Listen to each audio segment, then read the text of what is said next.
இந்த அருமையான பாராட்டை என்னுடைய மாணவர்களுக்கு, எங்களுடைய மாணவர்களுக்கு பெற காரணமாக இருந்த எங்கள் தலைமை ஆசிரியர் அவர்களுக்கும் இலக்கிய வட்டம் அவர்களுக்கும் மாணவர்கள் சார்பாக நன்றியை தெரிவித்துக் கொள்கிறேன். அடுத்த ஆண்டு இன்னும் நிறைய மாணவர்கள் இருக்கிறார்கள். அவர்கள் நல்ல மதிப்பெண் பெறுவார்கள். ஐயாவின் கையாலே 1000 ரூபாய் பரிசு பெற காத்திருக்கிறார்கள். நன்றியை தெரிவித்துக் கொள்கிறேன். நன்றி. மாணவ செல்வங்களே, உங்கள் தமிழாசிரியர் தான் போராடி வாங்கி கொடுத்திருக்கிறார் என்ற செய்தியை சொல்லி அவருக்கு பலத்த கையோடு நீங்கள் கொடுக்க வேண்டும் நான் சொல்கிறேன். நன்றி, வாழ்த்துக்கள். வரும் வருடமும் இதை காட்டிலும் அதிகமான மாணவர்கள் சிறப்பான மதிப்பெண்கள் பெற்று உங்கள் கையால் பரிசுகளை பெறுவார்கள் என்று உறுதியளிக்கிறோம். அனைவருக்கும் மதிய வணக்கம். இவ்வளவு நேரம் எல்லாம் ரொம்ப பொறுமையாக உட்கார்ந்துருக்கீங்க. அதுவே ரொம்ப சந்தோஷத்தை தருது. பிரபாகர் சார் ஒரு 2 நாளைக்கு முன்ன என்னை தொலைபேசியில் தொடர்பு கொண்டு அலைபேசி அதுக்கு தொடர்பு கொண்டு நீங்கள் இந்த விழாவுக்கு கலந்துக்கணும் அப்படின்னு சொன்னார். அதுக்கு முன்னே முத்துவேல் சார் இந்த அழைப்பை பற்றி எனக்கு சொல்லியிருந்தார். அதுக்கப்புறம் பிரபாகர் சார் நீங்கள் யாருன்னு தெரியல என்ன கேட்டதுக்கு, நான் உங்களை இந்த பட்டுக்கோட்டையை பற்றி பாட்டு எழுதி உங்ககிட்ட ஒரு புத்தகத்தை தந்தேன், நான் தான் சார் சார் எனக்கு இப்போ உங்களுக்கு ஞாபகம் வந்துச்சு சார். நான் ஏன் இதை இப்போ சொல்கிறேன்னா, பட்டுக்கோட்டையின் பாடல்கள் இந்த தமிழகத்தை, அவருடைய வரிகள் இந்த தமிழகத்தையே வேறு ஒரு சிந்தனை களத்திற்கு எடுத்து சென்றது. அது நீங்கள்லாம் அந்த பாட்டை எத்தனை பேர் அதை கேட்டுட்டீங்கன்னு தெரியல. அப்படிப்பட்ட பட்டுக்கோட்டை கல்யாண சுந்தரத்தை நம்ம சார் திறனாய்வு செய்து பிரபாகர் சார் செய்து ஒரு புத்தகத்தை வெளியிட்டு அதை என்கிட்ட கொடுத்துருக்காருன்னா, அவரை நான் மறந்தேன்னா தமிழை நான் மறந்தா எப்படி இருக்கோ அதற்கு சமமானது. அந்த வகையில் பெருமைக்கும் புகழுக்கும் உரியவர் பிரபாகர் சார். முத்துவேல் சார் என்னுடைய கல்லூரி தோழர். அவரை பற்றி நான் பேசி உங்களுக்கு அதிக நேரத்தை நான் இது பண்ண வேண்டாம். அடுத்தது, நீங்கள் மீட்டிங் 11:30 மணிக்கு வந்தால் போதும், அதுக்குள்ள மற்றவங்களாம் பேசி முடிச்சுடுவாங்க. நான் சொன்னது யாராவது சில இவங்க பேசினாங்கன்னா அதில் ஒரு 2 வரிகளை நான் எடுத்துக்கொள்ளலாம்னு சொன்னார் பார்த்தீங்களா. நான் ஆக்சுவலாக 2 வரி எடுத்தேன். யாருன்னா நம்ம மேடம் உட்காந்துருக்க சித்ராமணி அவங்களோட கவிதையில கடமையை பற்றி சொன்னார்கள். அந்த லைன் வரும், நீங்க எத்தனை பேர் அதை அப்சர்வ் பண்ணி அதை கவனிச்சு கூர்ந்து கவனிச்சுக்கிட்டு தெரியல. கண்ணியம் வரும், கட்டுப்பாடு தெரியல. ஸோ இருந்தது. ஸோ கடமை, கண்ணியம், கட்டுப்பாடு 3ஐயும் அது இணைத்து ஒரு கவிதை வரும். எனக்கு அது ஒரு வரி அவர்கள் அதை இந்த மேடையில் சொன்னது உண்மையிலேயே ஒரு மகிழ்ச்சிக்குரியதாக இருந்தது. அடுத்தது முகம். சார் பிரபாகர் சாருக்கு இந்த கூட்டத்தின் வாயிலாக ஒரு சின்ன வேண்டுகோள். அந்த மாமுனி பற்றி அவரை நாங்கள் பார்த்ததில்லை, அவரை பற்றி எங்களுக்கு தெரியாது. அவருடைய ஒரு படம், அதை படமாக எடுத்துக்கொள்ள தேவையில்லை.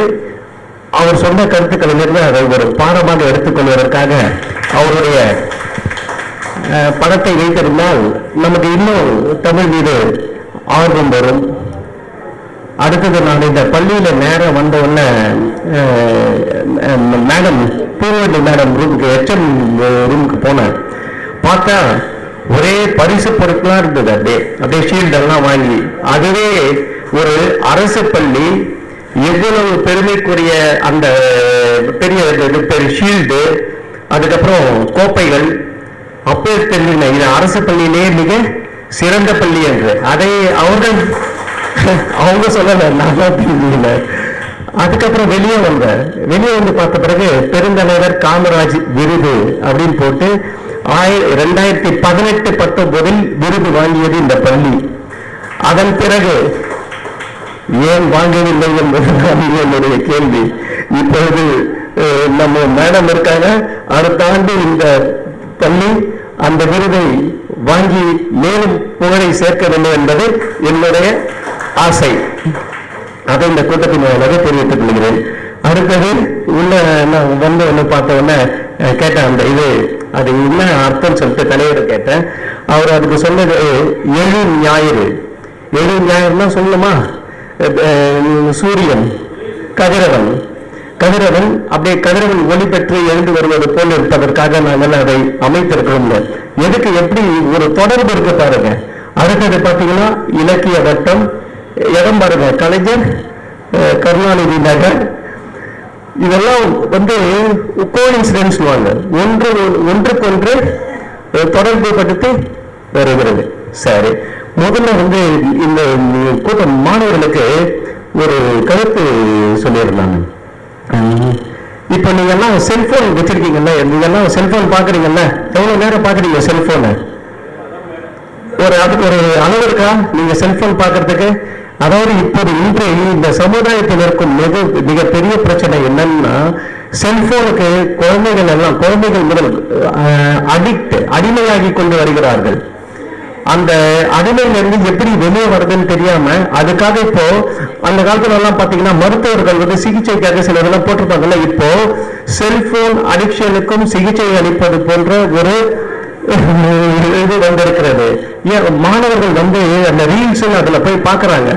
சென்ற வாரம் கூட திருத்தணியில சில மாணவர்கள் நடந்து கொண்ட செயல் வந்து ஏற்றுக்கொள்ளத்தக்க வகையில் இல்லை. அது ரீல்ஸுக்காக தான் அதை செஞ்சிருக்காங்க. ஸோ இப்ப இன்னும் எதற்கு இதை சொல்ல வரேன்னா, மாணவர்கள் இப்போது இருக்கும் மாணவர்கள் தமிழ் உணர்வு கொஞ்சம் கொஞ்சமாக குறைந்து கொண்டு இந்த ரீல்ஸ் மோகம் போன்ற அதிலேயே அடிமையாகி சொந்த சிந்தனையே இல்லாம, அந்த பத்தியும் எதையும் எந்த சிந்தனையும் இல்லாமல் ஒரு புது விதமான ஒரு சமூகம் வளர்ந்து கொண்டிருக்கிறது. இது எத்தகைய பாதிப்பை ஏற்படுத்தும் என்பது சற்று எங்களுக்கெல்லாம் ஒரு அச்சமடைய தக்க வகையில் உள்ளது.